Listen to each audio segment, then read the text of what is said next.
بسم اللہ الرحمن الرحیم۔ عزیز طلبہ و طالبات و شرکائے NDS کلاس میں، آج کی کلاس میں آپ سب کو خوش آمدید کہتا ہوں۔ آج الحمدللہ ہماری یہ 21 یعنی 21 کلاس ہے۔ اس سے پہلے 20 کلاسیں یا لیکچرز ہو چکے ہیں۔ بسم اللہ الرحمن الرحیم کے ساتھ تو میں نے آج کی کلاس کا آغاز کر دیا ہے، لیکن یہ جو قرآن پاک ایک میسج ہے وَأَلَّيْسَ لِلْإِنسَانِ إِلَّا مَا سَعَىٰ وَأَنَّ سَعْيَهُ سَوْفَ يُرَىٰ، اور یہ کہ انسان کے لیے وہی ہے جو اس نے کوشش کی، اور یہ کہ اس کی کوشش سے دکھائی جائے گی۔ There is nothing for man except what he strives for۔ ہمیں اس آیت پہ مصمم ارادے کے ساتھ یقین رکھنا ہے کہ انسان ہی ہو سیکس فائنڈس، کہ انسان جو کوشش کرتا ہے، تلاش کرتا ہے، آخر اسے مل جاتا ہے۔ برین سٹارمنگ کے حوالے سے آج کے لیے میں نے یہ آپ کو ایک زبردست جو میسج ہے اس کا میں نے وہ سلیکٹ کیا آپ کے لیے۔ Watch your thoughts they become your words, watch your words they become your actions, watch your actions, they become your habits, watch your habits, they become your character, watch your character, it becomes your destiny۔ حالات اچھے ہوں تو الفاظ بھی اچھے ہوتے ہیں، کام بھی اچھے ہوتے ہیں، عادتیں بھی اچھی بنتی ہیں، اور پھر کردار بھی اچھا بنتا ہے، اور کانسیکوینٹلی قسمت بھی اچھی ہوتی ہے۔ اگر حالات ہی برے ہوں، الفاظ بھی برے ہوں گے، اعمال بھی برے ہوں گے، عادات بھی بری ہوں گی، کردار بھی برا ہوگا، تو پھر ڈیسٹنی نہیں بنے گی، بلکہ پھر بیڈ لک ہوگی، بری قسمت ہوگی، بری تقدیر بنے گی۔ اگر اس کو سم اپ کرتے ہوئے میں ایک چھوٹا سا میسج اس کو اگر کمپائل کر کے سینٹرل آئیڈیا کی شکل میں آپ کے سامنے پیش کروں تو وہ یہ ہے کہ good habits good luck, bad habits bad luck. آج کا جو لیکچر ہے اس کا جو میں نے آغاز کیا ہے سبجیکٹ سے وہ ہے انگلش سے میں نے آغاز کیا ہے، لیکن آغاز کرنے سے پہلے میں نے یہ 3 سوالات آپ کے سامنے نوٹ کیے ہیں جو کہ آپ دیکھ سکتے ہیں، ان کو پڑھ سکتے ہیں۔ جسٹ فار گرانٹیڈ یہ ایگزامپل کے طور پہ ہیں تاکہ آپ کو یہ ادراک ہو سکے، آپ کے لیے یہ بات آپ کو سمجھ آ سکے کہ جو NDS ٹیسٹ ہوتا ہے بیسیکلی اس میں کس طرح کے جو سوالات کیسے انداز میں پوچھے جاتے ہیں۔ مثلا پہلا سوال ہے I do not understand but I will do more research۔ The type of sentence is، یہ فقرہ ایک انگلش کا لکھا ہوا ہے I do not understand but I will do more research۔ یہ کون سی ٹائپ کا فقرہ ہے؟ تو ہم نے ٹائپ بتانی ہے، یہ تو ہمیں پتہ ہونا چاہیے کہ جو سنٹینس کی ٹائپ ہے یہ کتنی ہوتی ہیں، اور خاص طور پر کون سی جو ٹائپ ہے اس کا سائن کیا ہے اور اس کی انفرادیت یا اہمیت کیا ہے۔ اب کیا یہ سمپل سنٹینس ہے یا یہ کمپلیکس سنٹینس ہے یا کمپاؤنڈ سنٹینس ہے یا کمپلیکس کمپاؤنڈ سنٹینس ہے یا نن آف دیز ہے؟ ان 5 آپشنز میں سے ایک جو آپشن ہے وہ درست ہے کہ I do not understand but I will do more research، یہ کون سی قسم کا سنٹینس ہے؟ تو عزیز طلبہ اگر آپ نے یہ سنٹینس کی قسمیں نہیں پڑھی ہوں گی تو ظاہر ہے آپ اس کا جواب نہیں دے پائیں گے، اور یہ وہ سوال ہے جو کہ کامن NDS اور PSC میں آتا ہے اور بڑا امپورٹنٹ سوال ہے کہ جس کا جاننا ہمارے لیے بہت ضروری ہے۔ تو آپ اگر غور کریں تو اگر ہمیں پتہ ہو کہ I do not understand but I will do more search، کہ ایسا سنٹینس جس میں 2 سنٹینس پائے جائیں اور ان کو کنجکشن کے ذریعے جوڑ دیا جائے تو وہ بیسیکلی کمپاؤنڈ سنٹینس ہوتا ہے، یعنی I do not understand اور آگے I will do more research، ان دونوں کو جوڑ دیا گیا ہے بٹ کے ساتھ، اور یہ جو دونوں ہیں یہ انڈیپینڈنٹ سنٹینس ہے، انڈیپینڈنٹ کلاز ہے، انڈیپینڈنٹ یعنی کہ یہ اگر یہ الگ الگ بھی سیپریٹ بھی جملے ہوں دونوں ان کا مطلب ہمیں سمجھ آ سکتا ہے، تو اس لیے ان کو جوڑ دیا گیا ہے بٹ کے ساتھ. لہٰذا جب دو مختلف کلازز کو یا دو سنٹینس کو جو کمپریہنسو سنٹینس ہیں ان کو آپس میں بٹ کنجکشن کے ذریعے جوڑا جاتا ہے تو وہ یعنی کمپاؤنڈ سنٹینس ہوتا ہے. اسی طرح کوشچن نمبر 2 میں نے یہ پیڈاگوجی کا ایک سوال لکھا ہے کہ in Maslow's hierarchy of needs freedom is related to. آپ کو یہ تو پتہ ہے نا کہ جو میسلو ہے اس نے ہائرکی آف نیڈس یعنی کہ بیان کی ہیں. ہائرکی کا مطلب ہوتا ہے کہ اس نے نیڈس کی درجہ بندی کی ہے. ہائرکی مین گروپ بندی کی ہے، درجہ بندی کی ہے. جیسے self actualisation, self esteem, love and belonging, safety and security, psychological needs. یہ 5 اس نے یعنی کہ ہائرکی آف نیڈس یعنی کہ 5 اس نے مختلف اس کے سٹیپ ایریاز بیان کی ہیں. اب ہر جو ایریا ہے اس کے اندر کچھ چیزیں آ رہی ہیں، انسان کی جو ضروریات ہیں وہ آ رہی ہیں. تو اب یہ جو فریڈم ہے یہ بھی انسان کی ضرورت ہے. یہ کون سے گروپ میں آ رہی ہے؟ یہ سیلف ایکچولائزیشن میں آ رہی ہے، سیلف اسٹیم میں آ رہی ہے، لو اینڈ بلانگنگ میں آ رہی ہے، سیفٹی اینڈ سیکورٹی میں آ رہی ہے، یا فزیولوجیکل یعنی کہ نیڈز میں آ رہی ہے، کس میں آ رہی ہے؟ اس حوالے سے جب تک ہم نے یہ ساری کی ہائرکی نہیں پڑھی ہوگی میسلو کی اس وقت تک ہم نہیں بتا سکتے. لیکن چلے میں آپ کو ویسے بتا دیتا ہوں کہ فریڈم کا جو تعلق ہے یہ سیلف اسٹیم سے ہے، اور آگے جا کے آپ جب مزید اس کی تشریح کریں گے. آج آج کا جو میرا موضوع پیڈاگوجی کا وہ میسلو کا ہی ہے، اس میں جا کے آپ کو مزید پتہ چل جائے گا. کوشچن نمبر 3 ہے the biggest district of Pakistan is. یہ جنرل نالج کا سوال میں نے ڈالا ہے کہ پاکستان کا سب سے بڑا ضلع کون سا ہے؟ پارا چنار ہے، لنڈی کوتل ہے، چمن ہے، خوزدار ہے یا کالا باغ ہے؟ ان میں ایک جو آپشن ہے وہ درست ہے. اور آزاد پاکستان کا جو سب سے بڑا ضلع ہے اس کا نام ہے خوزدار. تو جو خوزدار ہے یہ سب سے بڑا ضلع ہے. تو یہ اس کا آپشن یعنی کہ آپشن نمبر ڈی جو ہے یہ درست ہے. تو بچوں NTS میں اس طرح کے ماڈل جو سنٹینس ہے یہ بن کے آتے ہیں. تو یہ میں نے آپ کی کمپریہنشن کے لیے آپ کو دیے ہیں. چونکہ آج انگلش کا میرا یعنی کہ ٹاپک جو پڑھانے کا تھا وہ تھا ٹائپس آف سنٹینسز. جو سنٹینسز ہوتے ہیں ان کی کتنی ٹائپس ہوتی ہیں. تو بچوں there are 4 types of sentences: simple sentences, compound sentences, complex sentences, complex compound sentences. یعنی 4 ان کی قسمیں ہیں. آج میں نے 2 جو سنٹینس کی قسمیں ہیں ان کے بارے میں اس لیکچر میں مواد رکھا ہے. جو تیسرا اور چوتھا جو ٹائپ ہے اس کی سنٹینسز کی، یہ میں نے انشاءاللہ جو نیکسٹ لیکچر 22 ہوگا اس میں ان کو ڈیٹیل کے ساتھ بیان کروں گا انشاءاللہ. بات جو زیادہ امپورٹنٹ سمجھنے کی وہ یہ ہے کہ یہ چاروں سنٹینس سمجھنے سے پہلے یہ 4 چیزیں ہمیں سمجھنا بہت ضروری ہیں. Basic 4 things are necessary to understand. ان 4 چیزوں کا ہم سمجھنا ضروری ہے. یہ چاروں چیزیں بذات خود بھی پیپر میں آ سکتی ہیں. Phrase, clause, independent clause, dependent clause. یہ کیا ہوتی ہیں؟ فرض کریں میں جیسے آپ کو یہ بتا دوں، میں ایک جھٹکے حساب سے آسانی جیسے میں کہتا ہوں جی کہ یہ فریز ہوتی ہے، یہ الفاظ کا وہ مجموعہ ہوتا ہے جن کا مطلب ہمیں سمجھ نہیں آ سکتا.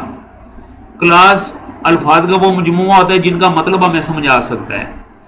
انڈیپینڈنٹ کلاس یہ وہ فقرہ ہوتا ہے جس فقرے کی ہمیں ساری کی ساری سمجھ آ جاتی ہے. ڈیپینڈنٹ کلاس یہ وہ فقرے کا حصہ ہوتا ہے، یہ ٹکڑا ہوتا ہے، کمپلیمنٹ ہوتا ہے جو مکمل سنٹینس ہی ہوتا ہے. لہٰذا اس کا ہمیں مکمل مفہوم اس سنٹینس کا سمجھ نہیں آ سکتا. اب یہ اگر فریز کی وہاں پر ڈیفینیشن آ جاتی ہے کہ یعنی کہ واٹ از اے فریز، نیچے 4-5 ڈیفینیشن لکھی ہوتی ہیں. تو جب آپ کو پتہ ہوگا کہ a word of groups which does not a word of یعنی a group of words which does not یعنی کہ give us complete sentence, complete sense. تو آپ کو پتہ ہونا چاہیے یہ فریز ہوتا ہے، اور جو complete sense دیتا ہے وہ آپ کو پتہ ہونا چاہیے کلاس ہوتا ہے. تو اس طرح یعنی کہ یہ ان کے بارے میں پوچھا جا سکتا ہے. لیکن چونکہ میں نے آپ کو 4 سنٹینس پڑھانے ہیں جو ان کی قسمیں ہیں، ان 4 سنٹینسز کی قسموں میں فریز، کلاس، انڈیپینڈنٹ کلاس اور ڈیپینڈنٹ کلاس کے بارے میں آپ کو پتہ ہونا چاہیے. تو لہٰذا سب سے پہلے ہم کلاس کے حوالے سے ڈسکس کریں گے، فریز کے حوالے سے. A phrase is a group of words that does not give a complete sense.